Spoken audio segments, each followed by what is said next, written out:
Ah oui, moi j'ai automatiquement fait le choix de m'installer en bio parce que il n'était pas question d'utiliser ces fameuses molécules de synthèse dont j'avais compris depuis longtemps que ce n'était pas nécessaire.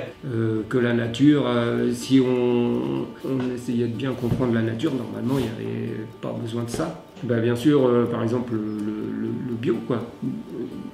Optimiser le bio et plus que ça l'agroécologie, aujourd'hui les démarches de permaculture et tout ça, c'est des pratiques, c'est une manière de construire la relation avec l'environnement qui est beaucoup moins coûteuse. Mais il faut bien connaître les écosystèmes dans lesquels on se trouve. Donc là c'est un autre type de formation.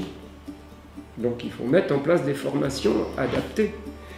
Et il faudrait peut-être aussi que la recherche s'intéresse à cette démarche-là, parce que pour l'instant la recherche c'est surtout intéressée à la logique productiviste. Donc les solutions, c'est évidemment par exemple les réponses que Sol est en train de mettre en place, avec accompagner des gens qui sont motivés par la démarche sans molécules de synthèse, donc en bio.